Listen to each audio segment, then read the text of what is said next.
Welcome to the broadcast this morning, and I'm anxious to resume our reading and study of the book The Ark and the Dove by J. Moss Ives, a Roman Catholic book by a Roman Catholic author describing the beginnings of the Maryland colony. And we're currently studying the third section of this book, having to do with the harvest time. First the preparation, then the seeding, and now the harvest section of the book, the third and last section of this book.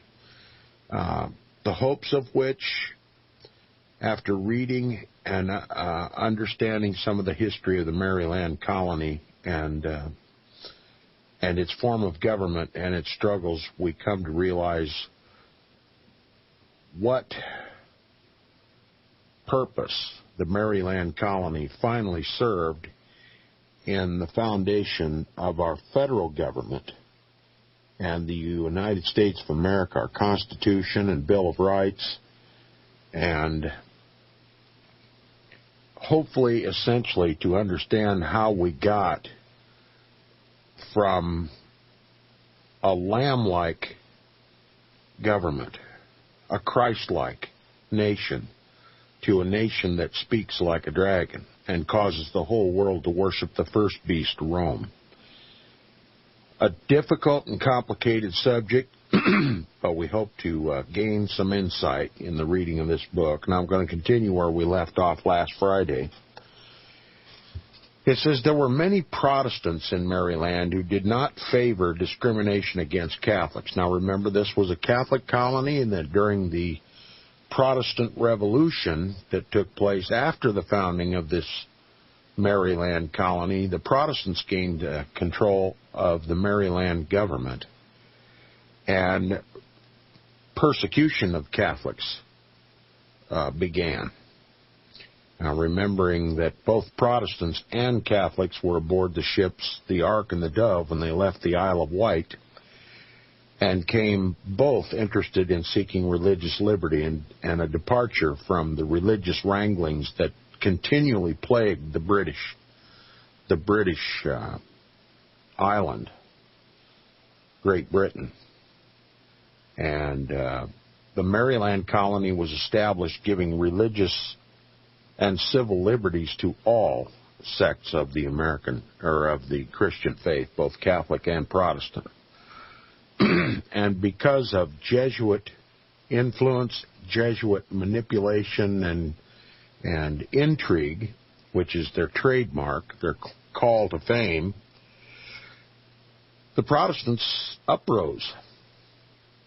And not only because of intrigue in the colonies, but Jesuit intrigue in Britain led to a bloody civil war in Great Britain. And those hostilities were transplanted into the colonies and resulted in the Protestant Revolution, which threatened the Catholic colony of Maryland. Now, we'll continue. There were many Protestants in Maryland who did not favor discrimination against Catholics. Most of the trouble was caused by an active minority group that was guided only by its own selfish interests. Speaking of Protestants, it says it had succeeded in building up a strong political organization that was feared by others.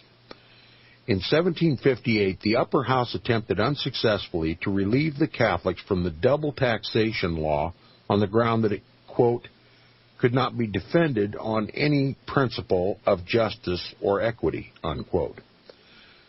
Now, the Catholics were doubly taxed as just one of the means of suppression of Catholicism. It says another reason given was that, quote, the first settlement of this province was made by Roman Catholics who had been driven from their native country, that's Great Britain, by the severity of its laws, and had granted tolerance to all Christian sects, quote, after they had been promised and allowed an asylum here, unquote. So, reiterating, the Catholics had been driven from Britain because of the harsh anti-Catholic laws in Britain, And when they came to Maryland, they offered religious liberty to all Christian sects, both Protestant and Catholic.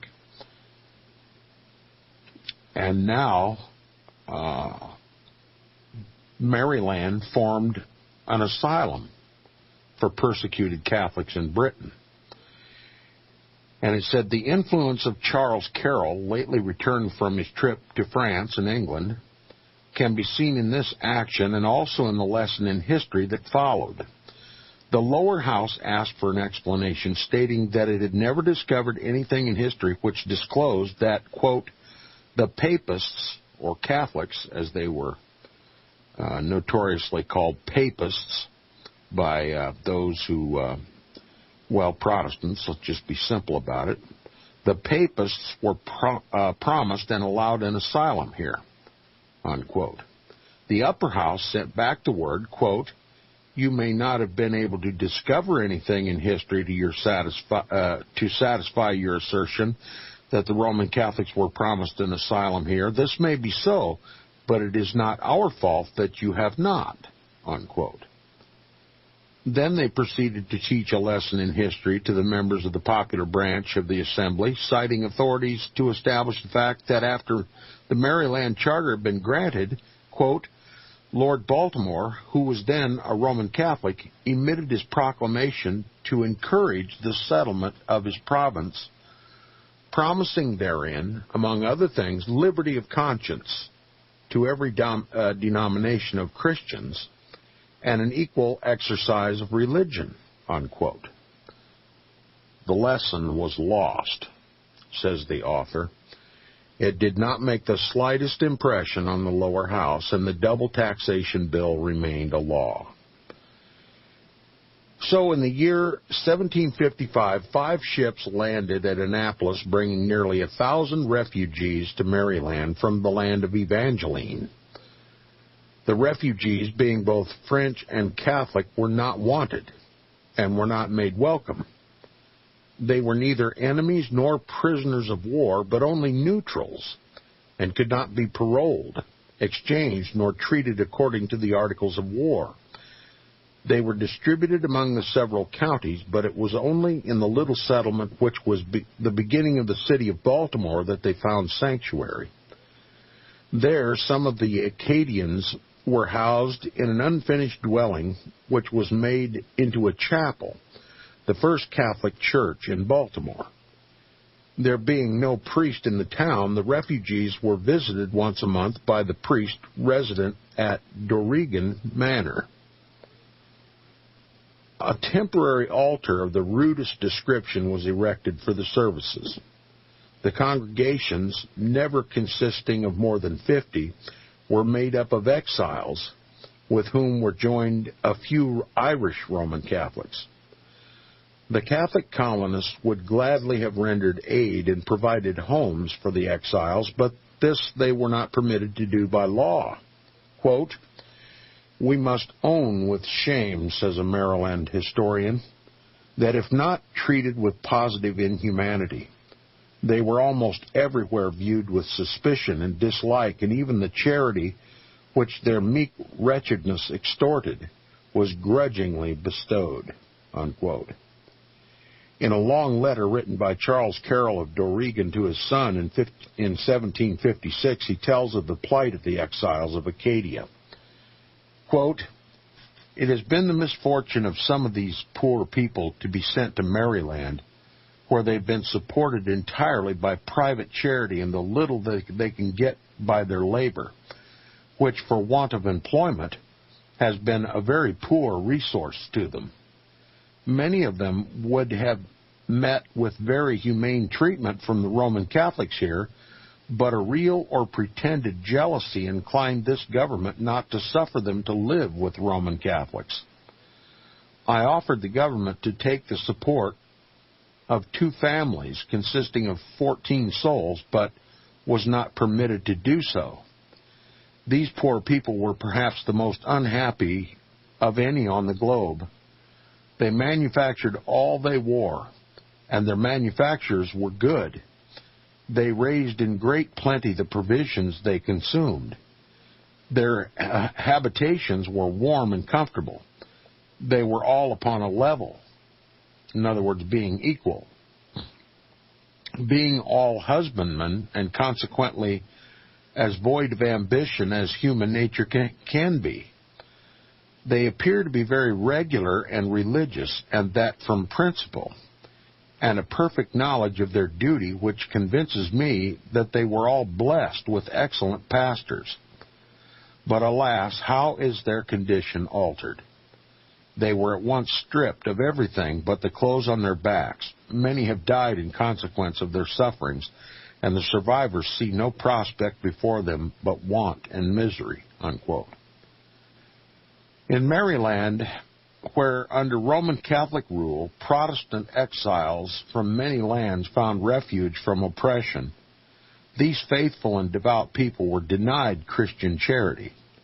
There was one Protestant in these days, however, whose name brightens the pages of Maryland's history.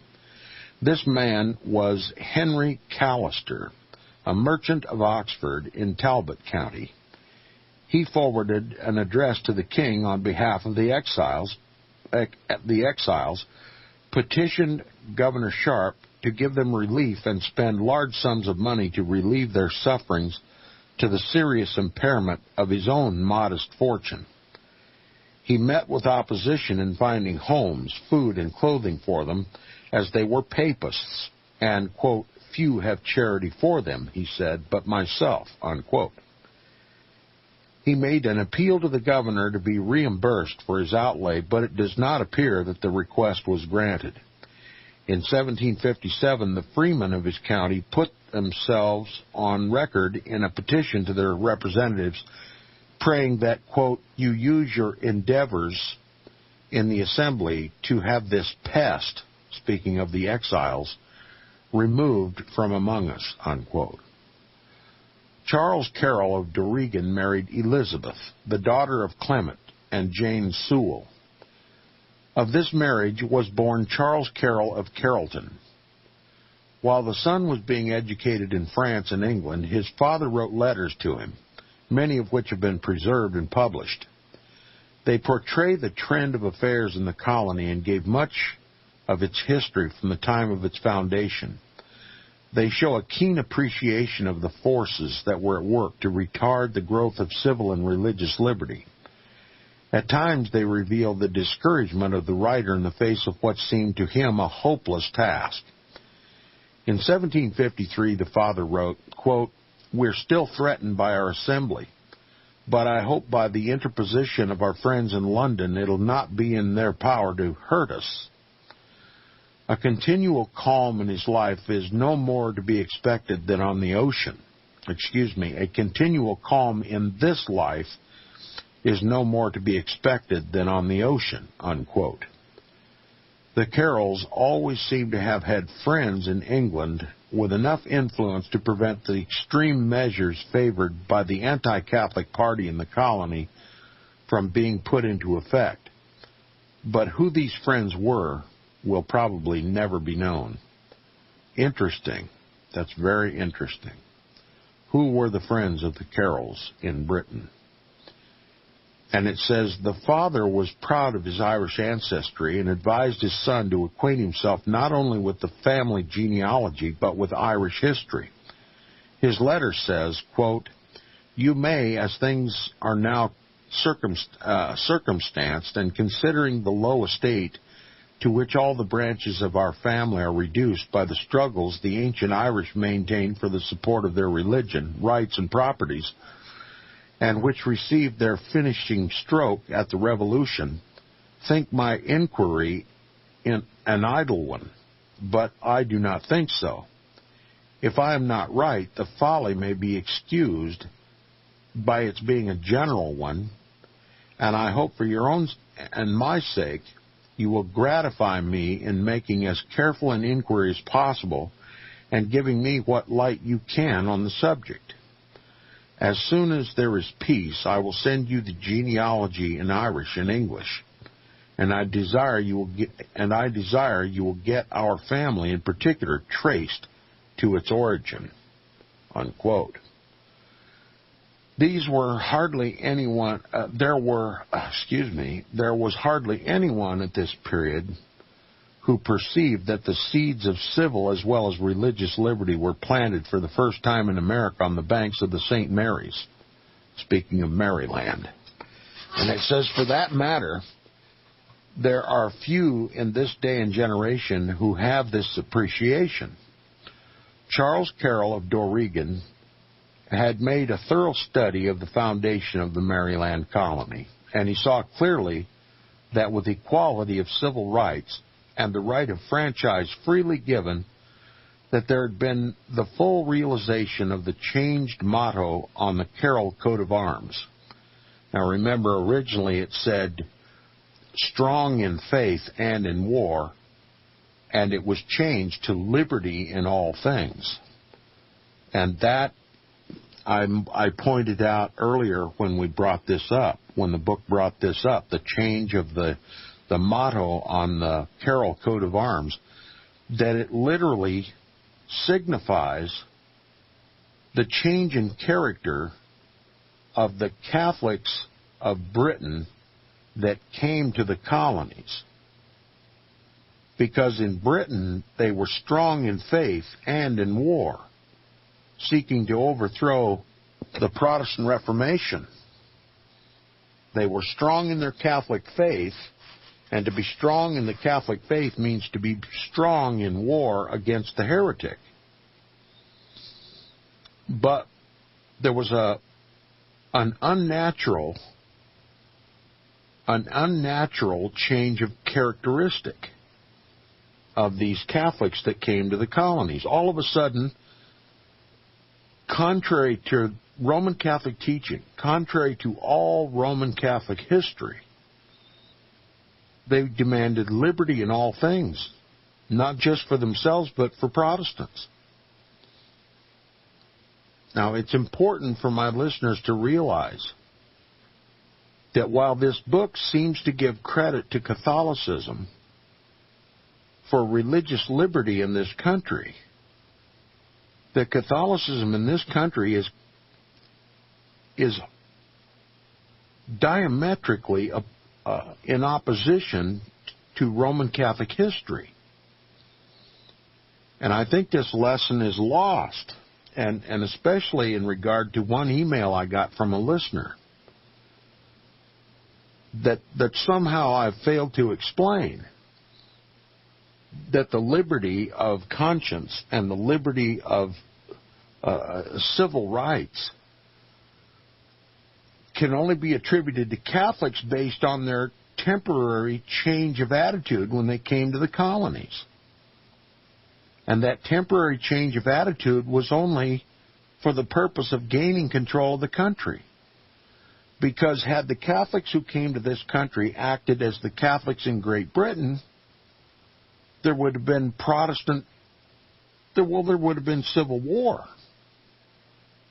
Had the Catholics who came to the Maryland colony acted as the Catholics did in Europe in trying to extirpate and annihilate Protestants, there'd have been a civil war in the colonies. So due to the direction of the Jesuit priest Bellarmine, the Catholics developed a different attitude. But that doesn't mean Catholicism changed. That just means colonial Catholics had to change in their attitude in order to survive, so that they might fight a better day. And the assertion of Inquisition Update is that that day has arrived, and that this lamb's wool of peace and unity with Protestants is a pretense that is about to be discarded, and that religious persecution will characterize this country from the federal government down, and that Bible-believing Protestantism will be extirpated, and Rome will return to her old bloody persecutorial ways. I just hope and pray that the listeners don't get the idea that from this book we are to learn that our liberties of conscience and our liberties of religion are derived from Catholicism. That's the picture that this book would like to paint, but we can't forget that the Maryland colony was totally uncharacteristic with ancient Catholicism. And its behavior in the colony was in direct opposition to its Catholic heritage, which is strong in faith and strong in war. You know, she doesn't call herself the church militant for nothing. It's a persecuting power. It's Antichrist power. And for the umpteenth time, it's not a Christian religion. It's an eclectic mix of every pagan religion. That's why it's called the Universal Church. It appeals to every pagan religion in the world, marked by idolatry, marked by persecution, marked by unbiblical doctrine, marked by the traditions of men and not the law of God. But Protestantism, an attitude of reforming the Roman Catholic Church, had reared its head during the Protestant Reformation, and Rome had to find a way to deal with it until it could regain its medieval strength in the world. And that's the period of transition that we're in now. That papacy is pulling up its bootstraps and putting on its medieval air. It has achieved world governmental control, as described in Revelation chapter 17. She's returning to her old strength. Her mortal wound is being healed. And she's now ready to don her true character, which is anti-Christ, anti-Bible, and persecutorial, seeking an empire, not just a Holy Roman Empire, but a global empire. It's called the New World Order. And Maryland was just a means to that end. Maryland was just a means to that end. America was just a means to that end. That is the horrifying truth, and it's backed up in Scripture, particularly Revelation 13. We'll talk more when we get back from the break.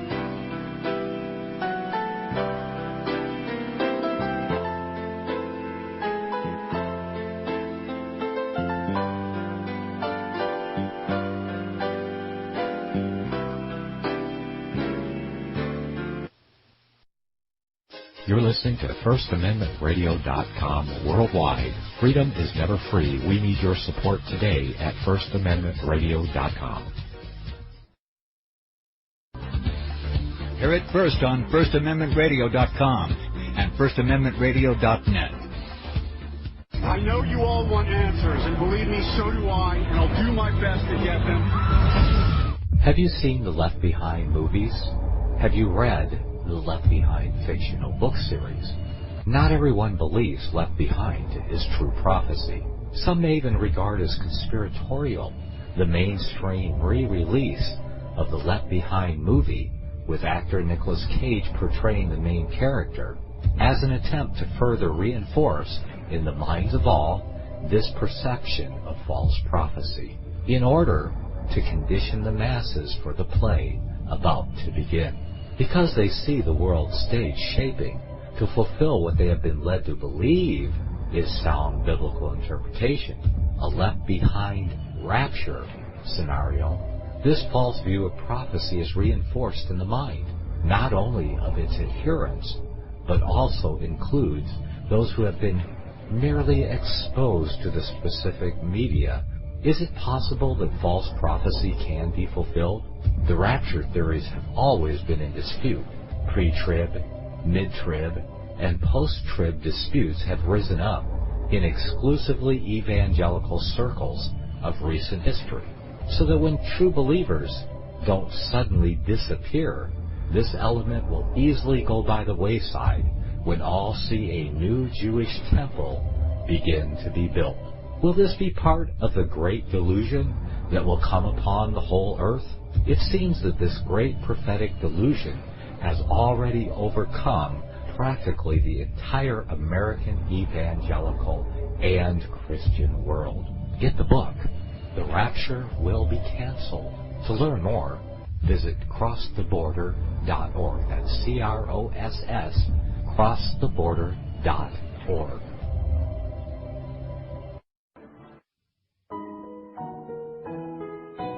The program you are listening to is 100% sponsored by you, the listener, on this First Amendment Rights Media channel. You will notice that there are few commercials on this radio network. There's a good reason for that. Corporate advertising dollars come with strings that limit program content. So without your help, these programs cannot continue on satellite, internet, or our several affiliates. If you benefit by the educational law programs, we ask you to give. If you are admonished or nurtured by the Bible and ministry programs, we ask you to give. If some voice a cause that you are passionate about, we ask you to give. If you believe in any of these, we ask you to support them as you would a missionary on a continual basis, as if giving a tithe for missionary radio. These programs are not commercially viable and must be supported by those faithful to the cause of truth. Look for the button to sponsor your favorite programs at our listen and schedule pages on the Internet. We will also give you unlimited archive access to all of our programs. We're asking you to give much less than a tithe, so that you may also send support directly to a particular program host, cause, and anywhere else the Spirit may lead you. Do all to the glory of our God and Creator, for His holy nation, the only kingdom that will last forever. Thank you for listening.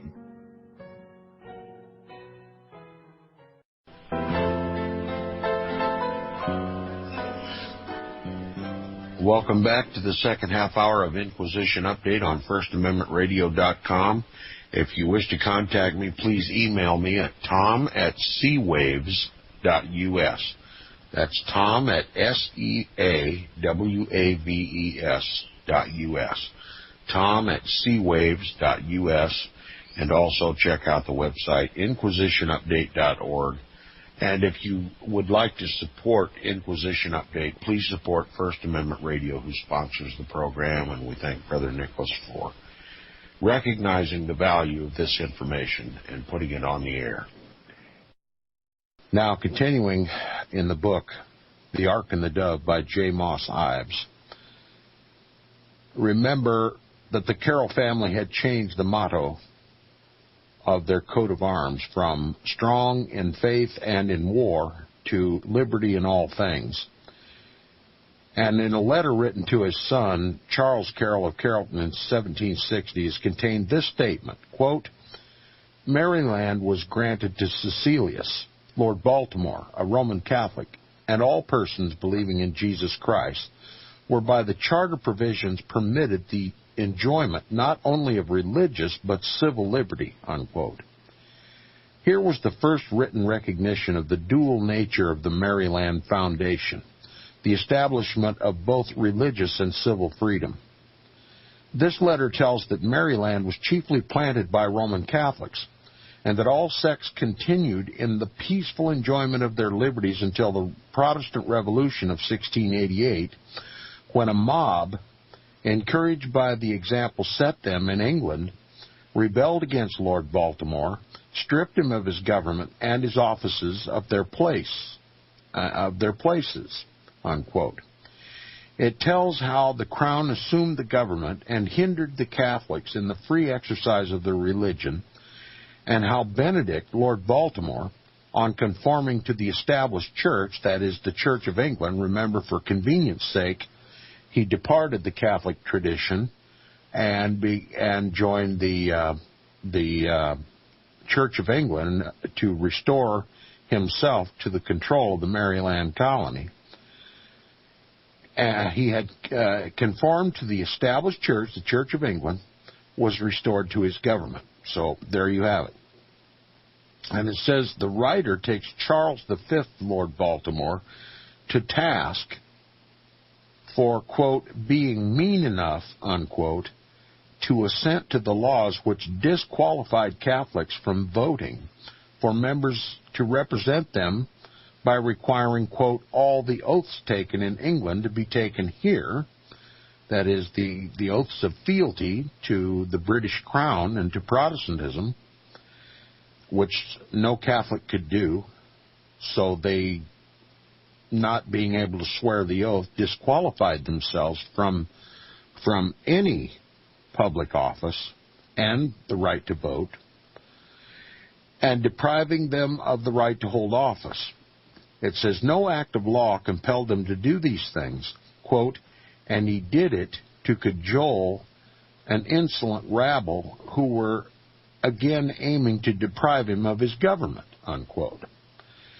And it says, after Frederick Calvert had succeeded to the barony, Carroll warned his son against seeking the favor of the new lord, and if he should meet him, not to fail to let him know of his resentment at the treatment of the Roman Catholics that the Roman Catholics were accorded in Maryland. He wrote, quote, I would not have you either decline or solicit an acquaintance with Lord Baltimore or his uncle, but if you should accidentally fall in their way, you may, when proper, let them know that you are not unacquainted with how your grandfather came to this country after regular study of the law in the Temple, Attorney General, that he was honored with the post of agent, receiver general, judge in land affairs, naval officer, and that he had the appointment of several naval officers and the land surveyors in the province, nor that after he had served 3 Lords Baltimore for many years with credit and reputation, he was deprived by the late Lord of his post to gratify a faction whose aim was to divest the family of the government. You may also let him know you are not ignorant of the laws made at that time and lately to deprive the Roman Catholics of their liberties and to distress and vex them, that the memory of the favors conferred on your grandfather will always incline you to promote the interests of the proprietary family where you can do it in honor and justice. But remember the ill treatment your grandfather met with after so long a series of services. Remember the cruel usage of the Roman Catholics by the late and present Lords Baltimore, and let that so weigh with you as never to sacrifice your own or your country's interest to promote the interest or power of the proprietary family. It is true they have it in their power to confer some places of credit and honor with acceptance, but as you cannot hold any of them, as the laws stand, and supposing that impediment were removed, I would not wish you to hold any of them except upon honorable terms. I cannot think it will be worth your while to pay a court there, or to show any other respect than such a one as is due to them as lords of the country where your fortunes lie." Unquote. After hearing that his son had met Lord Baltimore and had some discourse with him concerning the Catholics in the colony, Carroll again reminded the son to retain the self-respect of a man of principle and honor. Quote, "My previous letters will show you that no dependence is to be had on peace for us here, since in the last instance of the act doubling taxes on us, my lord thought proper to assent to it though he knew us to be innocent of the charges brought against us, false and malicious. I would never have you ungrateful or act dishonorably by opposing the proprietary family merely for opposition's sake, But at the same time, I think you'll act foolishly if from principle you espouse the interests of a family who have plainly shown that they have no principle at all, or at least that gratitude and justice and honor have no influence on their principles," unquote. There was no danger that young Charles would pay court to the Baltimore family or fail to show his resentment of the manner that Catholics had been treated in Maryland if the occasion offered. He was as high-spirited as his father. In a letter written in reply to the letter above quoted, the son expressed very forcefully his views on Lord Baltimore's complicity in the proceedings of quote-unquote legalized spoliation, in other words, double taxation in Maryland against the Catholics. He charged the proprietary with, quote, passive indolence, unquote, in allowing a mob to carry out its will and in, quote, not openly refusing his consent to laws so iniquitous, even in his own opinion, unquote. In the letter telling of the plight of the Acadian exiles, the elder Carroll intimated that he was tempted to leave Maryland. He wrote to his son, quote, to fly from the pursuits of envy and malice, and to procure a good establishment for you, I'm willing to undergo and struggle with all the difficulties and inconveniences attending on a new settlement in a new climate, unquote. Then a few years later, when the double taxation bill was passed over his vigorous objection, he wrote, quote, from what I've said, I leave you to judge whether Maryland be a tolerable residence for Roman Catholic. Were I younger, I would certainly quit it. In other words, I would leave Maryland. But at my age, a change of climate would certainly shorten my days, unquote. He was willing to sell some of his property so that the son might feel free to leave Maryland, but he would keep the most valuable to the last. Quote, that you may choose for yourself and make yourself as happy as possible, for it is my greatest duty to make you so, unquote. The son did choose for himself. His father's letters did not discourage him. Rather, did they make him the more eager to return to America to help carry on the struggle of civil and religious freedom. He had caught the vision of the founders of Maryland. So that ends the chapter 2 of this third segment of the book, and we'll continue with chapter 3. Charles Carroll of Carrollton. We're going to learn more about Charles Carroll of Carrollton. It says, Charles Carroll of Carrollton returned to Maryland at the dawn of the American Revolution. This is an important period of time in our history, and it raises questions in my mind what the Revolutionary War was really all about. Have our history books told us the truth about the American Revolution against Great Britain? That's what we need to discover. Continuing the book, it says, he had spent 17 years in France and England, receiving an education that made him the most cultured man in the colonies. Now, that's a mouthful. This Charles Carroll of Carrollton, from this wealthy, blue-blooded, landed, privileged Roman Catholic family in Maryland, always underestimated in history books, hardly ever mentioned, sent this Charles Carroll of Carrollton to Europe for an education. It said he'd spent 17 years in France and England receiving an education that made him the most cultured man in the colonies. Have you ever heard of this Charles Carroll? Have you ever heard of the Carroll family? Have you ever heard that a Roman Catholic named Charles Carroll of Carrollton was the most cultured man in the colonies? I never have. Not till I read this book, not till I got acquainted with John Daniel. It says, not one of the leaders of the revolutionary cause in America had the broad and thorough education training that he had received during his long years of study at European colleges and universities. as well as under private instruction and tutors.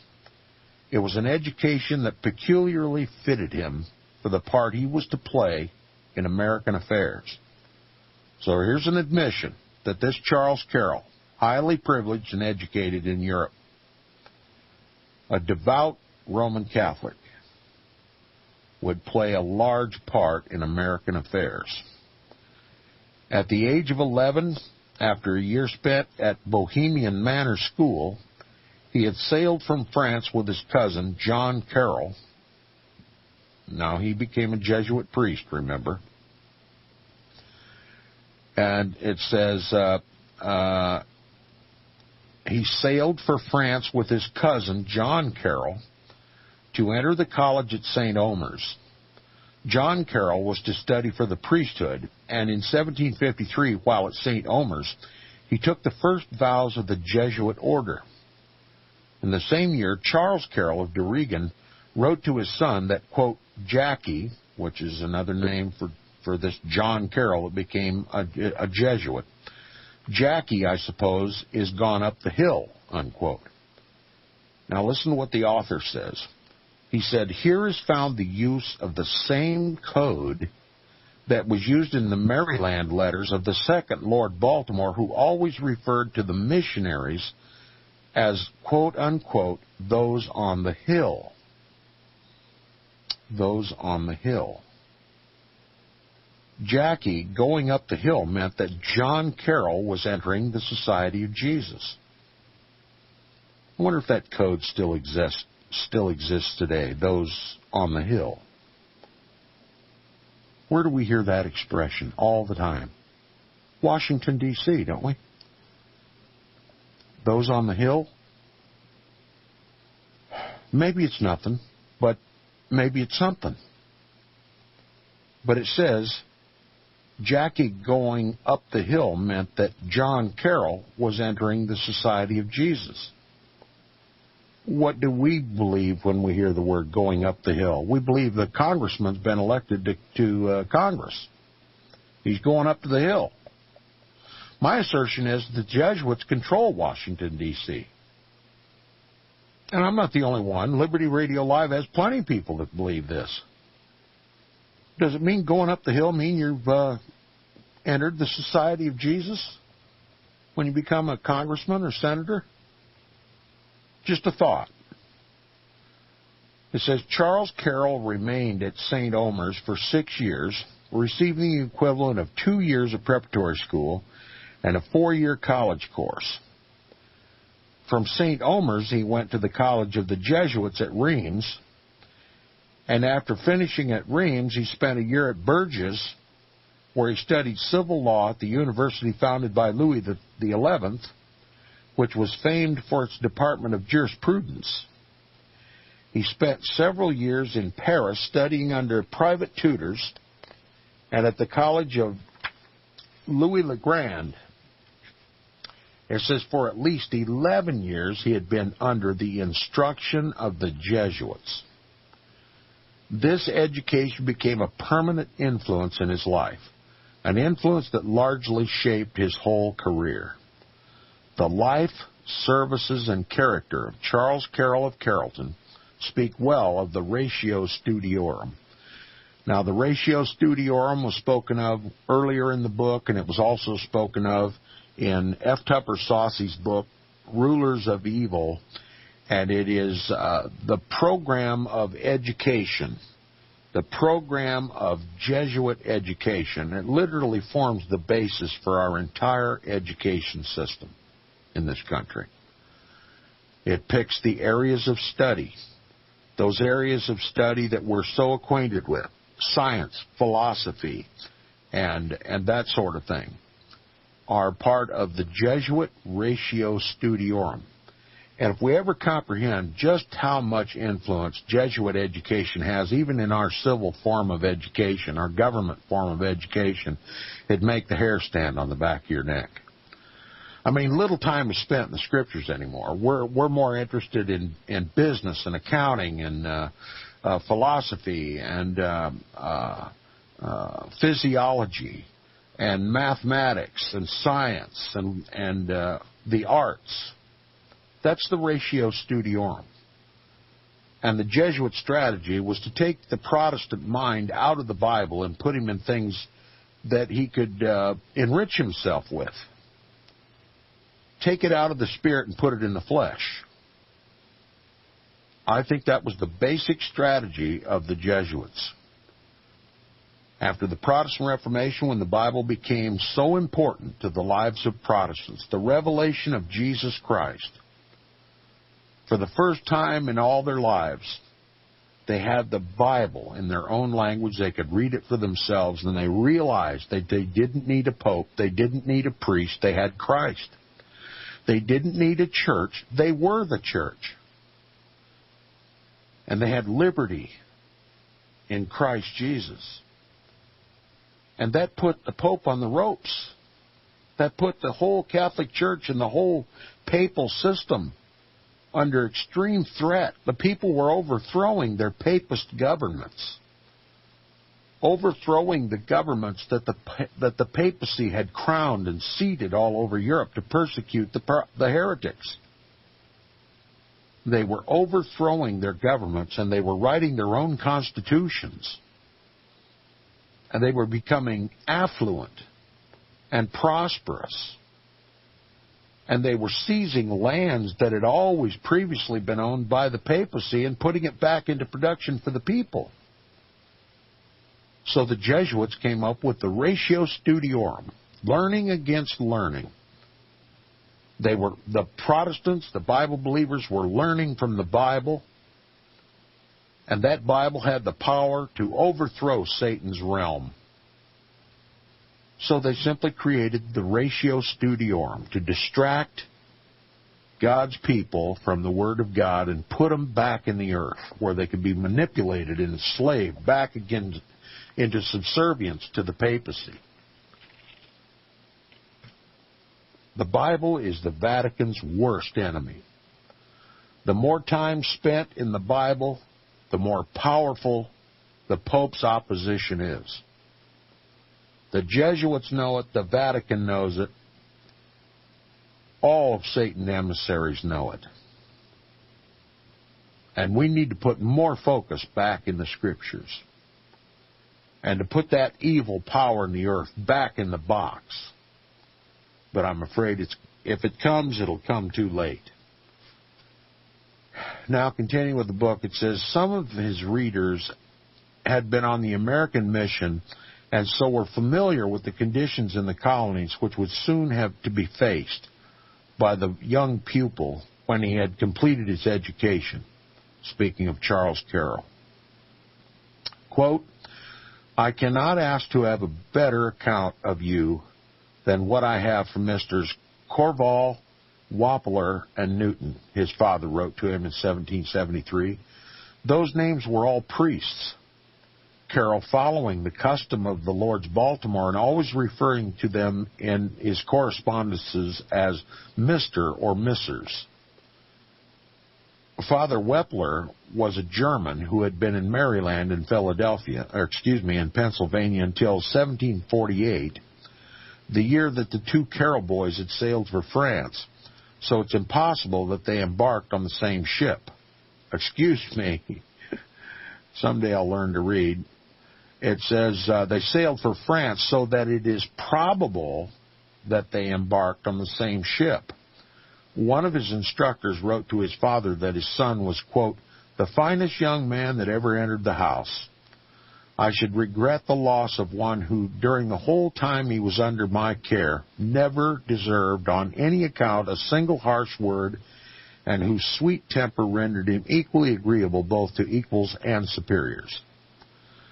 While at St. Omer's, that's the end of the quote, and it says, while at St. Omer's, his father wrote to him that he did not send him, quote, so far away only to learn a little Latin and Greek. Where you are, you can lay a foundation for other studies which may hereafter be profitable to you and useful to your friends, unquote. He pursued a wide and varied course of reading. He did not like poetry, and the correspondence between him and his father indicated that he was eager to read works of philosophy and science. His father wrote to him in 1756 that Locke and Newton, for whose works he had made a request, could probably be purchased in Paris, but if not, then his cousin, Father Anthony Carroll, who was tutoring him, could procure them for him.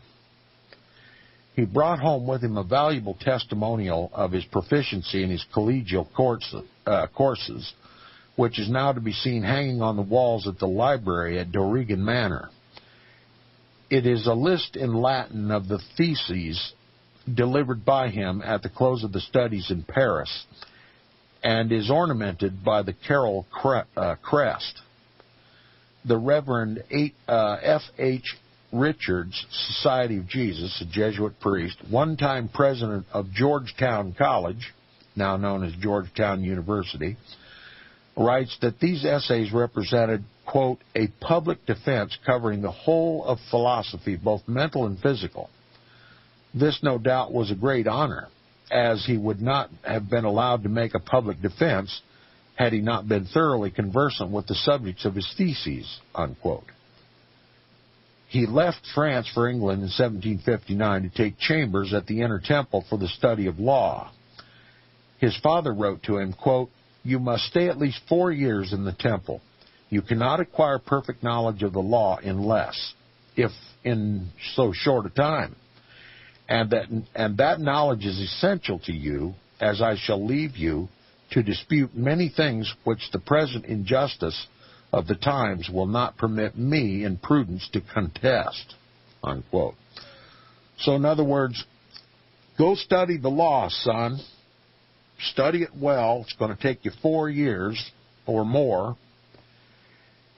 And it's important that you get a thorough education in the law, because I'm going to leave you with many disputes that at this time in the colonies I can't pursue.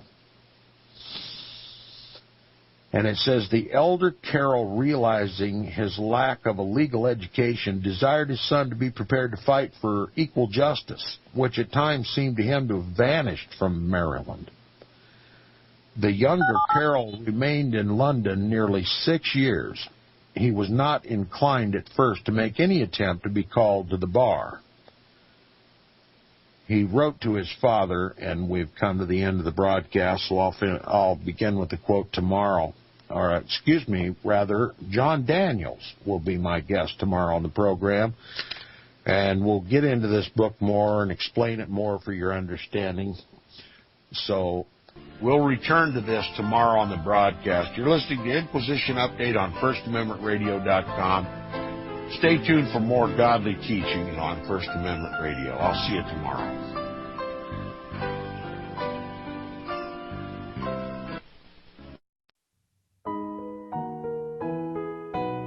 The program you are listening to is 100% sponsored by you, the listener, on this First Amendment Rights Media channel. You will notice that there are few commercials on this radio network. There's a good reason for that. Corporate advertising dollars come with strings that limit program content. So without your help, these programs cannot continue on satellite, internet, or our several affiliates. If you benefit by the educational law programs, we ask you to give. If you are admonished or nurtured by the Bible and ministry programs, we ask you to give.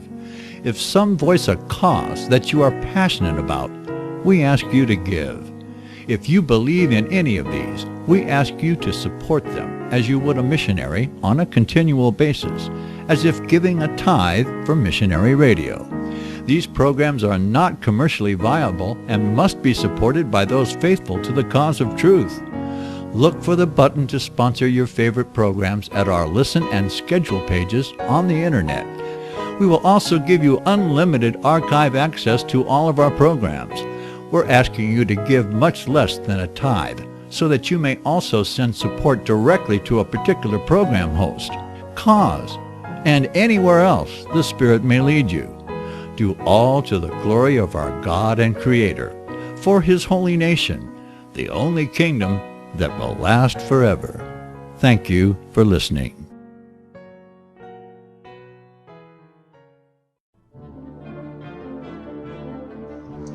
Visit crosstheborder.org, CROSS, crosstheborder.org, to get your print, EPUB, or PDF version of Nicholas Arthur's new book titled When the Third Temple is Built. That's crosstheborder.org. When it comes to prophecy today, much of the evangelical Christian world has their eyes on Israel, waiting and watching to see when the third temple will begin to be built. The plans are drawn. The Jewish people are eager. Most evangelical Christians today believe that the rapture will happen before the third temple is built. Hi, I'm Michael Eugene. I was taught that Daniel's 70th week was in the future. Is that really what the Bible teaches? Have we searched the scriptures and found this to be true? Why is it so important for a re-established Israel to build a third temple in Jerusalem? Is it necessary to build a temple on the same location already occupied by the Dome of the Rock?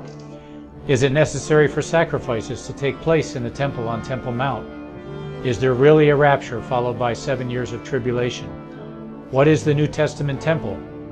Can we identify history and prophecy? Who is the first beast in Revelation chapter 13? Who are the 7 kings in Revelation 17? I have asked all these questions, and I have found Nicholas Arthur's new book, When the Third Temple is Built, answers all these questions and more using Scripture to interpret Scripture. The Bible says that no prophecy of Scripture is of any private interpretation. Nicholas shows us in his new book, When the Third Temple is Built, how the Bible interprets prophecy and not man's private interpretation. Visit crosstheborder.org, CROSS, crosstheborder.org, to get your print, EPUB, or PDF version of Nicholas Arthur's new book titled When the Third Temple is Built. That's crosstheborder.org.